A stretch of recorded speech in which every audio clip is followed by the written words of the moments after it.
acerca de salud infantil. Salud infantil. Antes de empezar, quiero simplemente decirles que he tenido a bien invitar a la sesión a nuestras dos pasantes de la Universidad de Uppsala, de Suecia, Natalie y Sofía, ¿ya? Ellas están más o menos casi como si estuvieran en quinto año, un ciclo antes que ustedes. En relación, van a hacer rotación de neurología ahora en el Hospital Weizmann. Pero les pedí que vengan por una razón muy sencilla. Vamos a abordar el tema de salud infantil y a veces, no sé si a ustedes les ha picado la curiosidad, si alguna vez han dicho, ¿cómo nos verán, ¿no?, en otras partes del mundo? Entonces yo voy a pedirle en algún momento a ellas dos que nos digan cómo es que nos ven a nosotros desde el punto de vista de salud infantil. Sería interesante escucharlo en vivo y en directo, ¿no?, de quienes tienen una visión lo ven desde fuera. Puede ser que no sea mucho, puede ser que sea poco, pero sí les voy a pedir máxima atención al respecto de esto. Para empezar, y antes de pedirle a Natalie o Sofía que nos digan su punto de vista sobre la salud infantil, quiero comenzar recordando lo que consideramos conceptualmente como salud infantil. Tendríamos quizás la tentación de pensar en salud infantil con la definición de salud que todos conocemos, el completo estado de salud, ¿no?, de bienestar, y no solamente la ausencia de enfermedad. Pero resulta que esa definición de pronto le queda corta a la salud infantil, porque como ustedes seguramente ya han visto en pediatría, la salud infantil tiene una serie de variables que de pronto escapan al promedio que uno puede darle a un concepto tan amplio como el concepto de salud. Y es que la salud infantil tiene que ver con el concepto de desarrollo, pero no es un concepto aislado. El niño no se desarrolla solo. Ninguno de nosotros se desarrolló solo. Necesitó desarrollarse en un medio social, con ayuda de dos personas o más, por lo menos dos, quienes llamamos papá o mamá, ¿no es cierto? Entonces, ese desarrollo del ser humano en su etapa niño es un desarrollo mediado, es un desarrollo individual o colectivo, pero que justamente tiene que ver con desarrollar un potencial. Desarrollar un potencial, satisfacer necesidades, ampliar capacidades, y todo eso ¿para qué? Para que pueda interactuar de manera exitosa en lo biológico, en lo físico y lo social.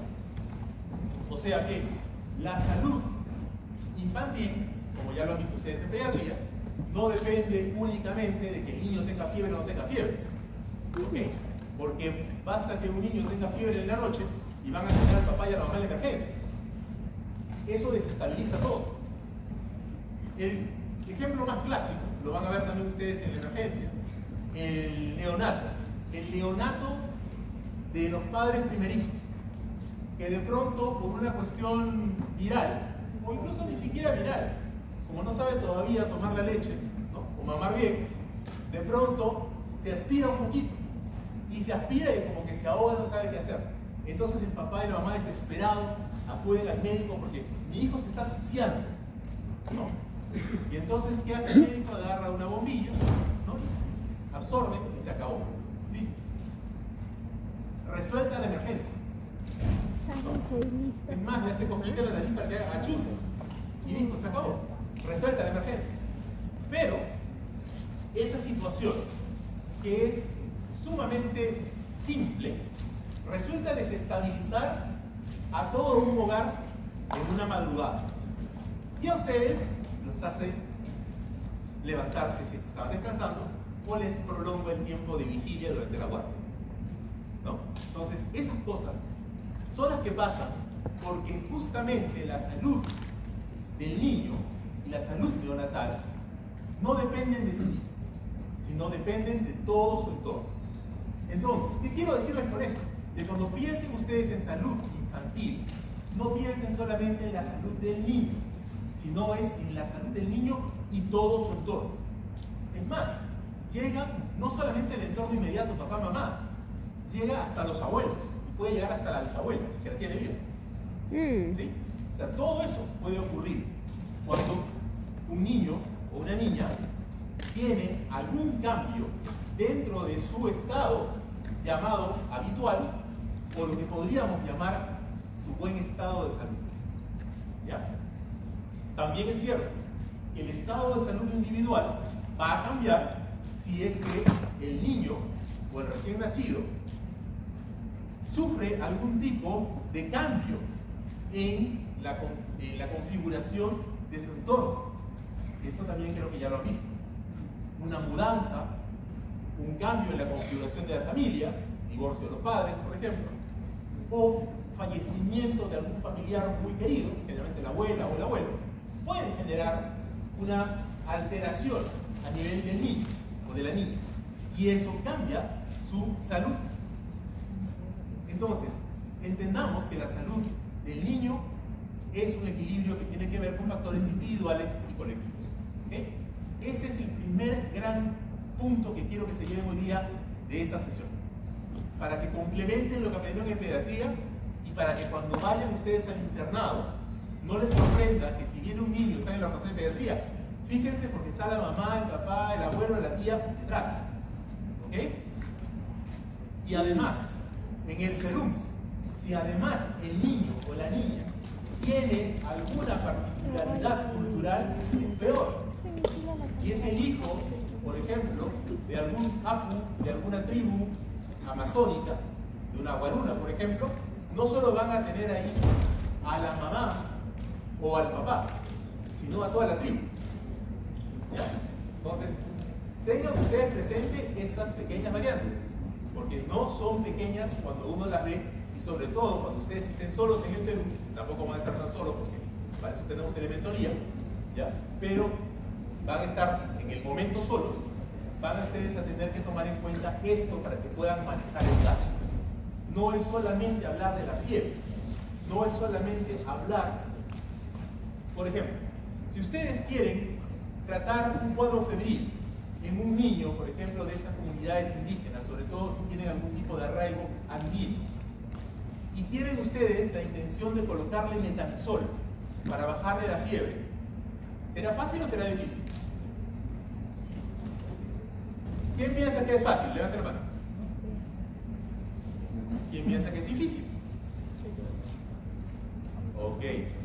El resto no sabe, no opina. Bueno, sabiamente no levantaron la mano porque en realidad ni es fácil ni es difícil, todo depende de nuestra capacidad de negociación. Y para eso ustedes tienen que recordar algunos patrones culturales.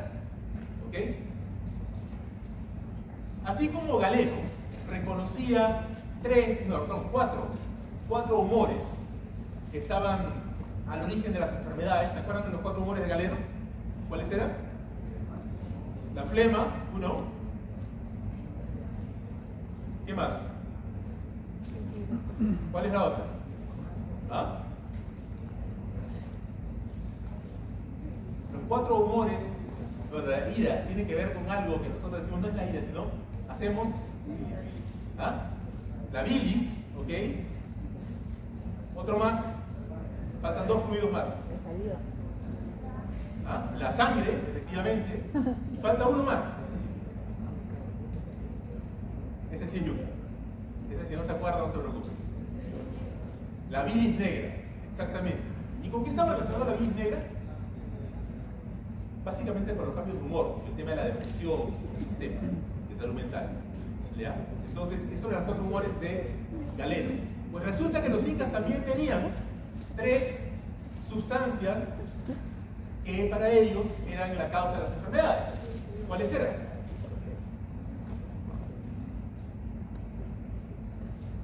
¿A qué le tenían miedo los incas? Que ellos querían que les podían dar enfermedades si es que alguna de estas cosas se alteraba.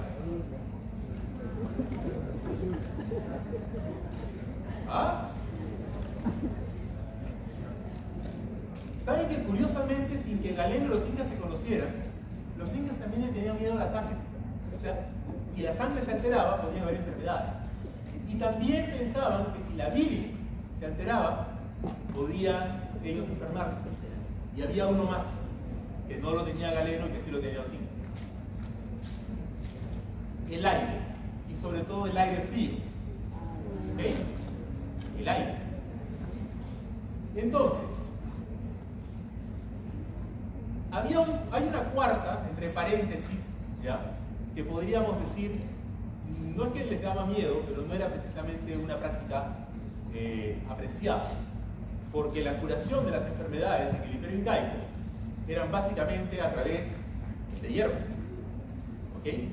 El Hampi Camayor, que era el curandero, documentado por García Solavega, era un hombre muy versado en el manejo de las hierbas. ¿Okay? Era un herboral. ¿Ya? Entonces manejaba todo eso. Todas las enfermedades se trataban de esa manera. Pero realmente no había una práctica muy invasiva, salvo en algunos casos los cirujanos de la época que hacían trepanaciones y que también hacían sangrías. Pero esos eran casos extremos. En realidad, ningún ciudadano del Incanato estaría muy atraído por el hecho de que le hicieran una sangría, a pesar de que fuera necesario, o una trepanación, salvo que sospecharan de algún mal espíritu. ¿Ok? Por lo tanto, el hecho de hincarlos, ¿no?, podía generar cierto rechazo. La puya, la aguja, ¿no? Muy bien. Entonces, si ustedes le van a decir a esa mamá de esta tribu o de esta región andina que van a hincar a su niño para inyectarle metamisol, no le va a hacer gracia. Pero depende de lo que ustedes me digan. ¿Qué se les ocurre que podrían hacer para negociar con esa mamá para que acepte la inyección? Tiene fiebre. Causas de fiebre en los niños. Una infección viral, ¿ok? Las más comunes en los niños. ¿Ah? Claro, puede ser rotavirus, alguna eruptiva o si no la otra punto de partida. Respiratorio, ¿no es cierto? Y lo respiratorio tiene que ver con aire frío. Y si ustedes le dicen a la mamá, mira, lo que pasa es que yo tengo que ponerle esto para bajar la fiebre, porque si no el aire frío lo puede complicar. ¿No creen ustedes que habrá un recuerdo ahí antiguo que le dice aire frío? Ah, no, híncalo.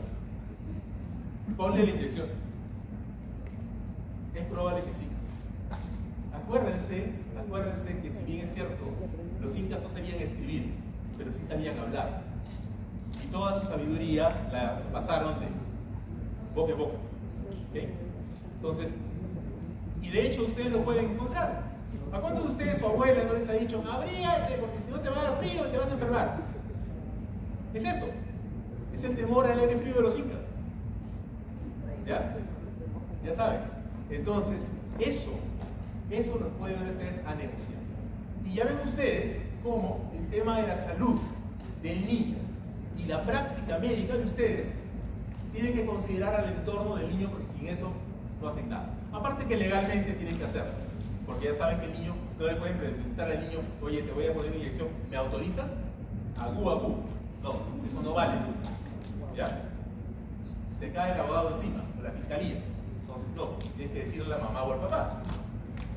Así que, de todas maneras, tienen ustedes que tomar en cuenta ese concepto. Y eso es lo importante que tiene eso. ¿Ya? Si ustedes entienden esto, realmente todo lo demás que tengo que decirles, ustedes lo pueden leer. Pero esto de acá es lo fundamental. Porque esto le da sentido a toda su práctica de pediatría. Todo lo que ustedes han llevado en pediatría pasa por este filtro. Y ese filtro es el que nos da a nosotros la posibilidad de poder entender lo que tenemos que hacer.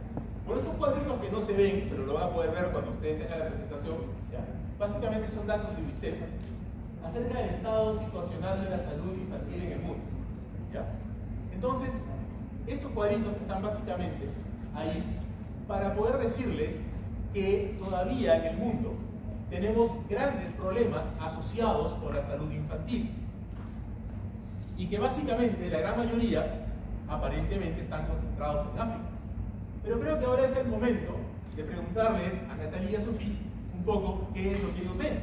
Y si yo les pregunto a cualquiera de las dos, Natalia o Sofía, si yo les digo qué opinión tienen de la salud de los niños en América Latina en general, ¿qué opinan? ¿Cuál es su respuesta? Sí.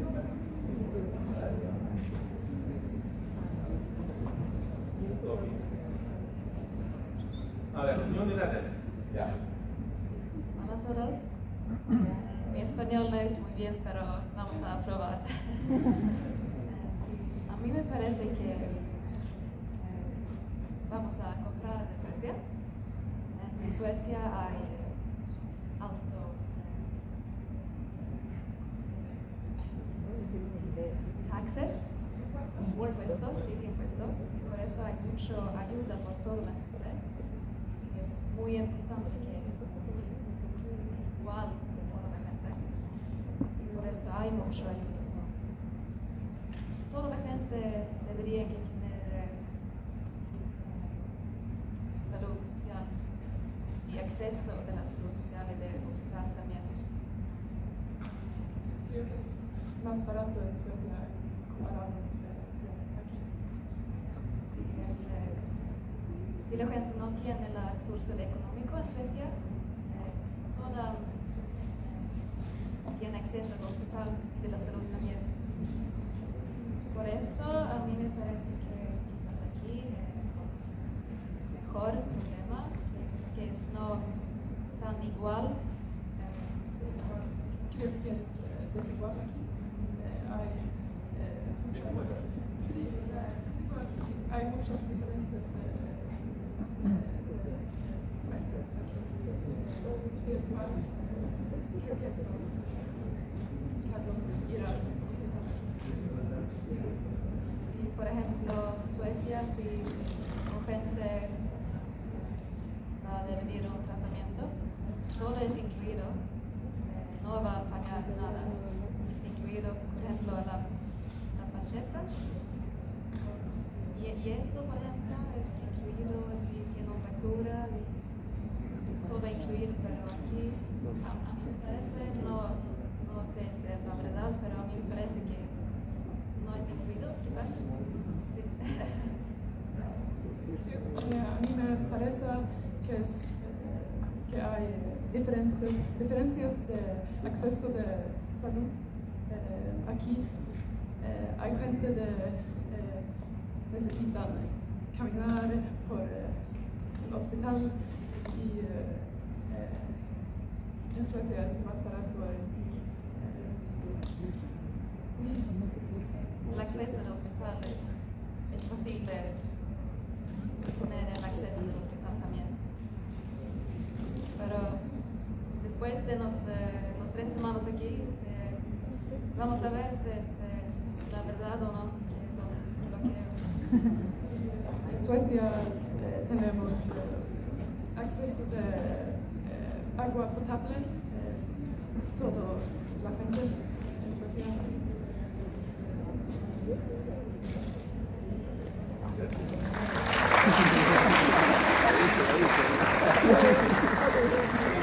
La primera diferencia que encuentro es que es difícil que tal vez el micro que se lo da. Ya me podemos se lo da a ustedes más rápido. No, ya, ya. Pero interesante, ¿no? Ellas han llegado allá y tienen la percepción de que en el Perú hay desigualdades en el acceso y en la cobertura de la atención. ¿Okay? Que eso puede generar problemas con respecto a que eso haga para algunas personas más caro la atención y para otras más barata. Cuando en Suecia tienen ellos todo igual. ¿Ok? Y todo está incluido. Acá ustedes tienen al paciente y el paciente, ¿no? Algo así como con el SOAT, hasta que se acaba el SOAT o hasta que se acaban los medicamentos en la farmacia a pesar de que tengan CIS. ¿No? Bueno, ellas dicen que después de 3 semanas, pues son 3 semanas que van a estar acá, van a ver si es que es verdad o no. Por favor, no les spoileen nada. ¿Ya? ¿Ya? Sí. Pero ya escucharon la opinión. Ahora, si acertaron o no acertaron, no lo sé. Bueno, ya sabemos la respuesta, ¿no? Pero no se la vayan a decir. Pero el asunto es que esa es la mirada que tiene alguien que viene de Europa sobre nosotros, sobre nuestro sistema de salud y lo que afectaría a la salud de los niños. La salud infantil es lo que dice básicamente ahí, que ustedes no ven, porque está muy chiquito. Básicamente desde el año 2001 hasta la fecha ha ido disminuyendo, pero todavía no lo suficiente en el mundo. O sea, todavía tenemos grandes problemas con respecto a la salud infantil. Hemos bajado en lo que va del siglo prácticamente a la tercera parte de los problemas de salud infantil, ¿ya? Medidos básicamente por morbilidad, mortalidad, pero aún falta bastante, ¿ya? A pesar de eso, que tengamos en el mundo un 30% de la población infantil con problemas de salud es grande, es enorme. Eso quiere decir que de 3 niños en el mundo hay uno que está enfermo o que está muerto. Esa es la realidad mundial. Entonces la pregunta que hay que hacernos es: ¿y cómo será a nivel de Latinoamérica? ¿Y cómo será a nivel del Perú? ¿No? En unos lugares donde el mundo desarrollado percibe que tenemos problemas de cobertura y de acceso. ¿Ah? Eso es la pregunta que tenemos que responder a lo largo de esta asignatura. Bien, entonces, este estado situacional de salud infantil nos lleva también a mirar otro tema. También está pequeñito, yo lo sé, pero este básicamente es para hablar acerca del estado de salud ligado al fenómeno de la vacunación. Y es que en el mundo también, y es una de las preocupaciones más grandes de OMS y de la UNICEF en este momento, el hecho de que las coberturas de vacunación no están siendo tampoco muy famosas. A pesar de que hemos pasado por el tema de la COVID, tenemos países en los cuales hay problemas todavía para cumplir con esquemas de vacunación. Y esto nos lleva a pensar que quizás algo nos falta. Y en el mundo no todos pensaban en la puya de los incas, ¿no? ¿Qué pasó con el tema de la vacunación? ¿Qué creen que puede estar influyendo en esto? Basándose en lo que pasó en la COVID. Acuérdense de la COVID. ¿Qué creen que puede estar pasando? Y que puede estar afectando la vacunación de los niños. ¿Ah? Creencias. ¿Qué tipo de creencias? Por ejemplo, creencias que afectan la idea sobre la efectividad y la eficacia de las vacunas. Porque acuérdense que los movimientos antivacunas, ¿se acuerdan ustedes? Eran por todo el mundo, ¿ah? No solamente acá, era en todo el mundo. Quiere decir que en gran parte del mundo hay gente que no confía en las vacunas. La pregunta es ¿por qué? ¿Por qué tienen esa percepción de falta de eficacia o efectividad de la vacuna?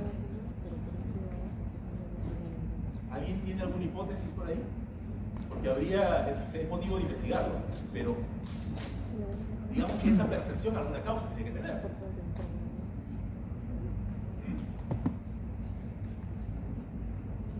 Cuando pasó lo de la COVID, la gente no creía en la vacuna. Sin embargo, lo que cambia la historia de la COVID es la vacuna. En el Perú, muchos antivacunas empiezan a vacunarse. Y no solamente una vez, 2 veces, y hasta 3. Bajó el número de antivacunas. Algunos quedaron. Los que quedaron, por descarte, en las siguientes horas se fueron yendo. ¿Ok? Sí, la verdad. En estos últimos casos que fallecieron, muchos de ellos tenían solamente una vacuna, una dosis. Así que la percepción cambió para muchos. Sin embargo, todavía hay algunas personas que consideran que no necesitan las vacunas. Pero ¿qué es lo que podría sostener entonces esto? ¿Qué es lo que podría explicar racionalmente el hecho de que no se quiera vacunar a un niño? ¿Por qué entonces esto que de pronto estuvo de moda en algún momento ahora de pronto genera dudas? ¿Qué es lo que ha cambiado en el mundo que nos hace dudar de la eficacia de las vacunas? ¿Desinformación o mala información? Puede ser mala información, ¿no? El Google, que todo lo sabe, también es el reino de las fake news. Siempre hay alguien. Ustedes pueden postear alguna cosa y lo saben perfectamente. Ustedes pueden postear algo completamente random y alguien le va a decir, uy, bacán, ¿no? ¿No? Oye, tiene razón. Tiene razón. ¿Ya? Entonces, eso, por ejemplo, tiene cosas así de random. Ustedes pueden encontrar en las redes sociales comentarios completamente fuera de todo contexto, ¿no? Y de pronto ustedes se ponen a pensar, primero se ríen y luego se ponen a pensar qué tanto será cierto esto o verdaderamente por qué lo creen.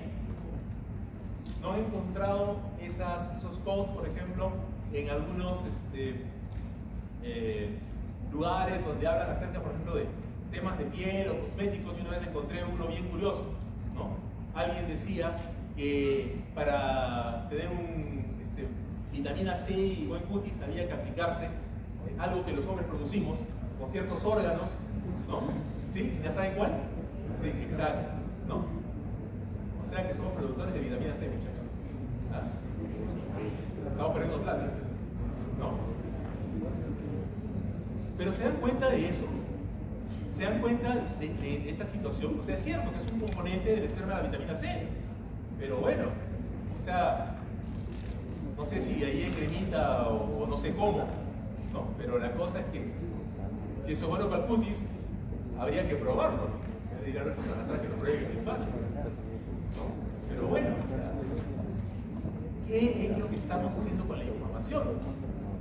¿Qué es lo que estamos haciendo con la información? Igual con los niños, ¿no?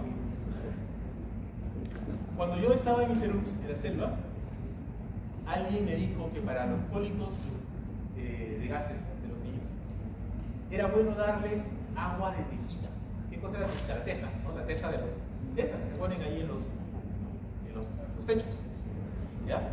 Agüita hervida con esto y darle sorbito. El tema es que eso tiene asbesto. Ya saben ustedes que eso hace daño. Pero sin embargo, ellos estaban confiados que con eso podía curarse un cólico de gases. Curioso, ¿no?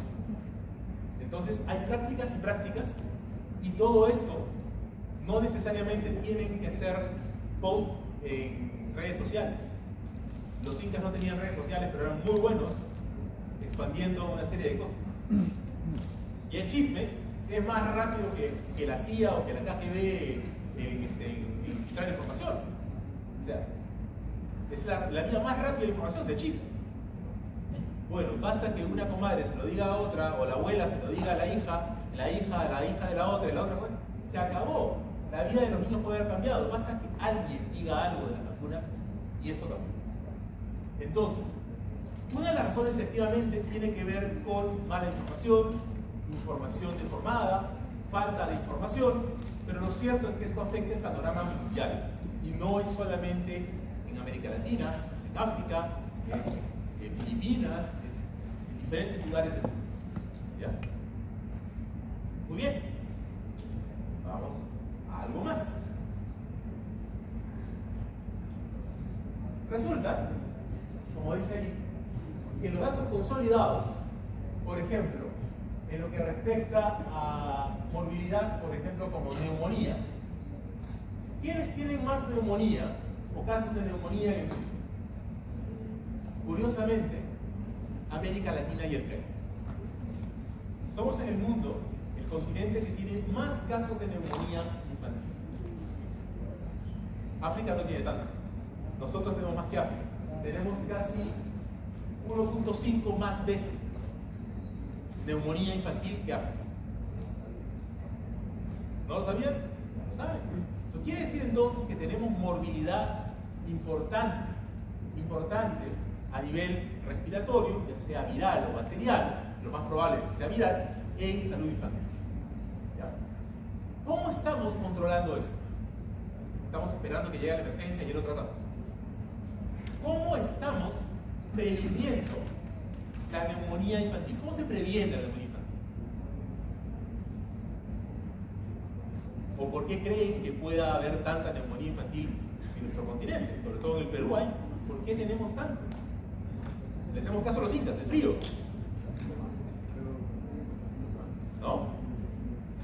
¿Qué tiene que pasar para que nosotros tengamos neumonía? Acuérdense de su clase de neumo, ya han visto pediatría. Ah, no, neumo fue la pandemia. Ya. Pediatría deben haber visto algo de esto. ¿Tendrá que ver algo con las prácticas? ¿Con las prácticas de cuidado de los niños? ¿Tendrá algo que ver con la nutrición de los niños? ¿Qué le dice su sentido común médico? ¿Es más fácil que un niño con anemia tenga neumonía que uno sin anemia? Obvio, ¿verdad? Claro. Si tenemos entonces una afectación del sistema inmunológico, evidentemente vamos a tener casos de neumonía.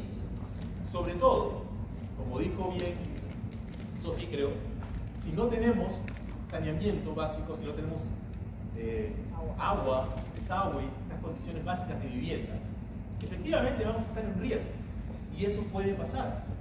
Sin ir muy lejos, y esto va a pasar, ahorita estamos con ola de calor, pero ya escucharon seguramente que así como tenemos esta ola de calor, se nos viene también una ola de un invierno bien frío, ¿no? Ok, van a sacar la chumpita y todas esas cosas, ¿sí?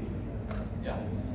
Si todavía recuerdo que había alguna vez, cuando hacía mucho frío, gente que se abrigaba mucho en el tercer piso del pabellón, acá donde estaba, ahí frente al aula de Harvard, siempre muy arropaditos, ¿sí? Bueno, el tema es que, ¿qué pasa si cambia el clima y cambia de muy caliente a muy frío? Nuestra capacidad de previsión de estos cambios a veces no es buena. ¿Por qué? Porque como nosotros estamos en modo muy caliente, mucho calor, ¿ok? Cuando empieza a cambiar el clima, ¿saben que el clima de Lima no cambia de vuelta? Cambia un día, calor en el día, de pronto salen de acá y un vientazo acá, ¿no? Y llegan a la casa con, ¿no? La garganta, ¿qué pasó? ¿No? Bueno, si esto nos pasa a nosotros, ¿se imaginan con un niño? Ahora, ¿se imaginan si el niño tiene anemia?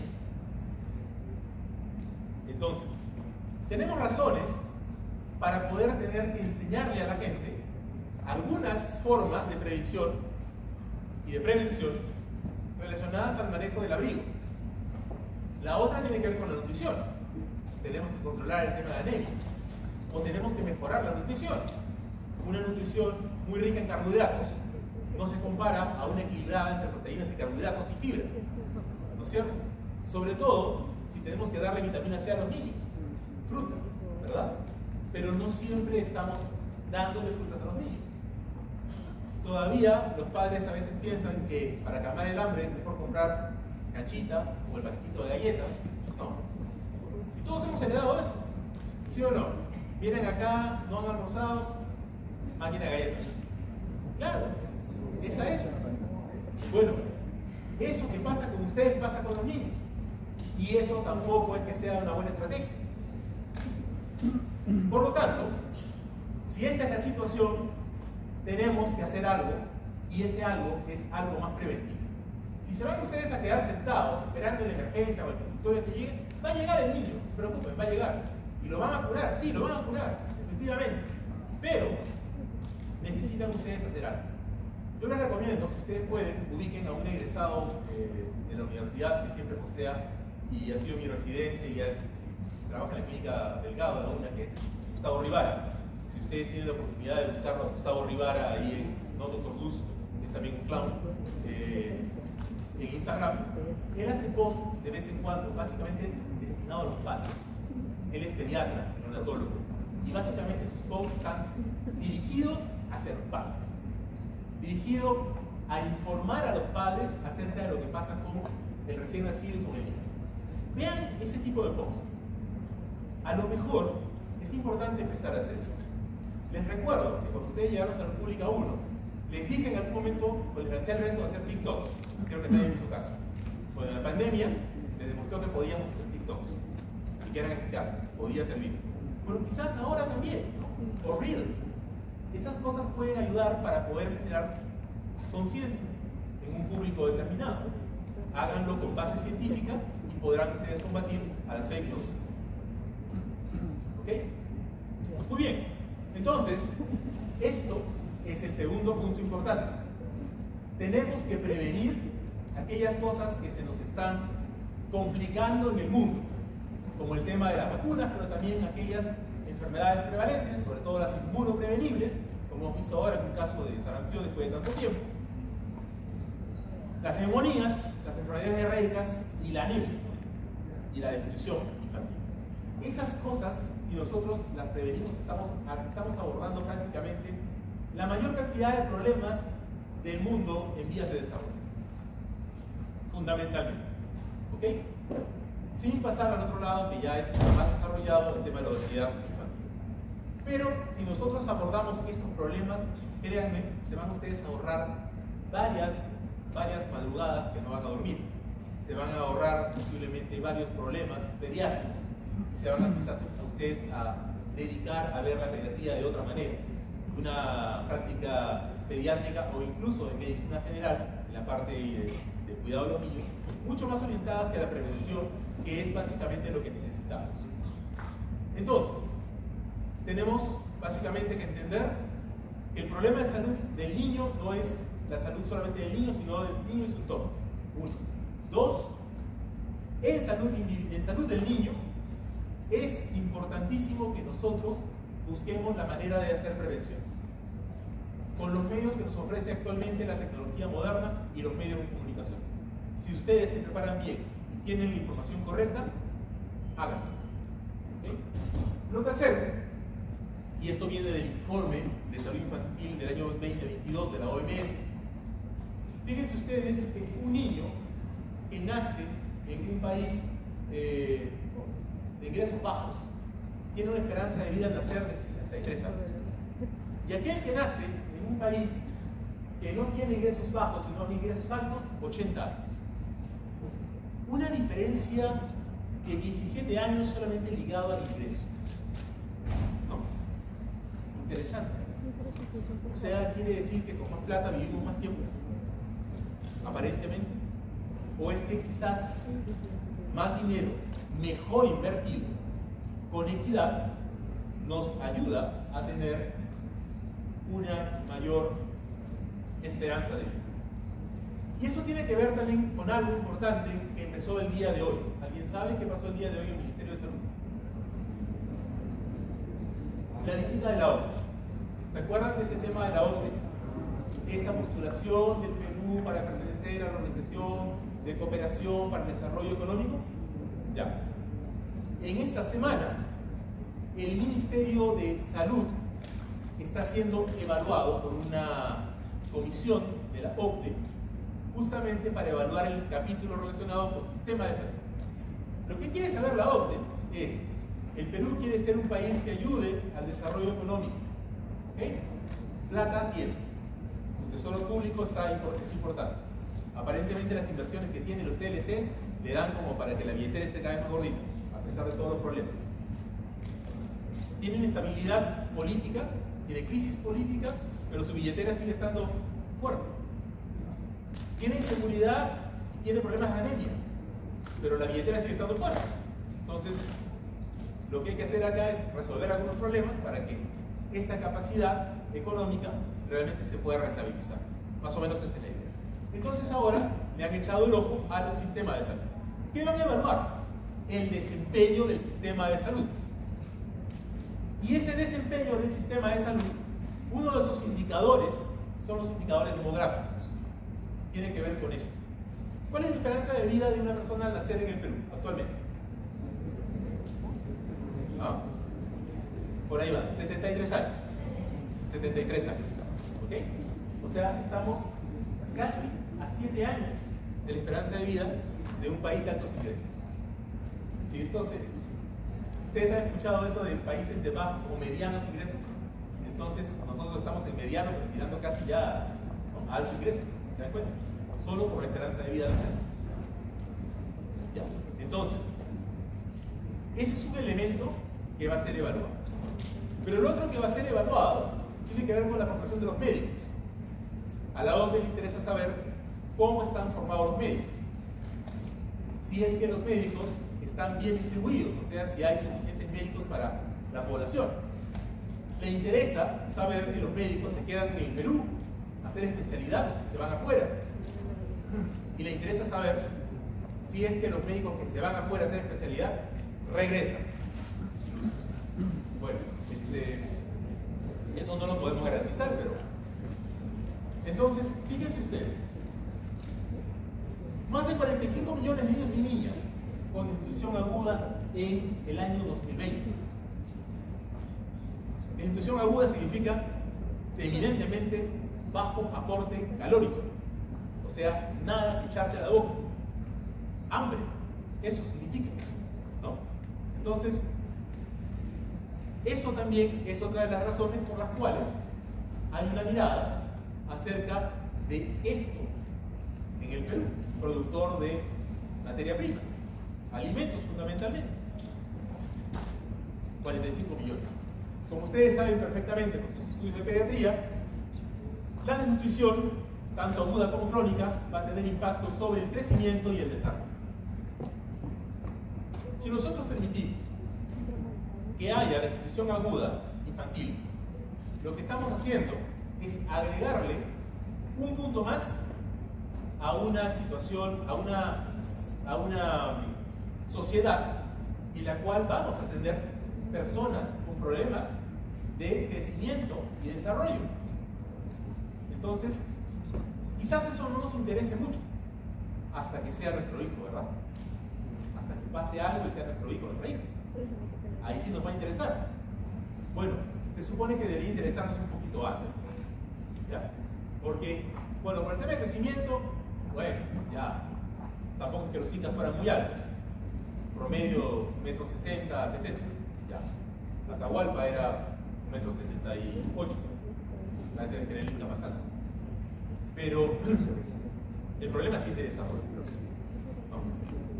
Porque si tenemos problema de desarrollo, eso ni con bicameralidad del Congreso lo arregla, ¿ya? Entonces ahí tenemos un problema muy serio. Los 6 países con mayor número de desplazados internos, o sea, gente que tiene que moverse adentro, no es quizás nuestra realidad, porque nosotros no hemos visto desplazados internos, sino externos, la población venezolana.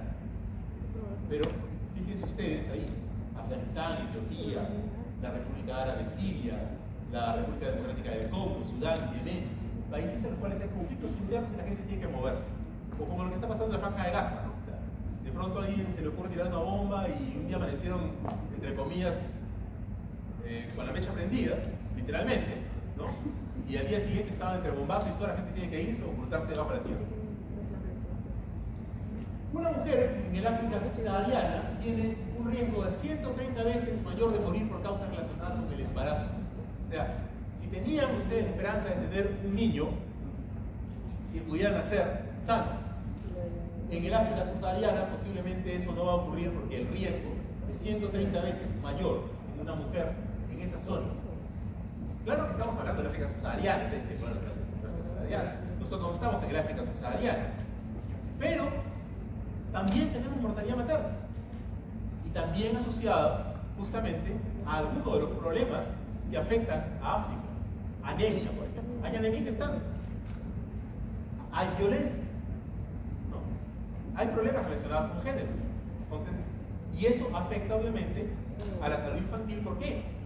Uno, porque o bien el feto que iba a ser futuro neonato no nace, o alguien se quedó sin mamá, ¿verdad? Y millones de niños y familias que padecen una mala salud física y mental debido a los desastres humanitarios que hay en algunos países.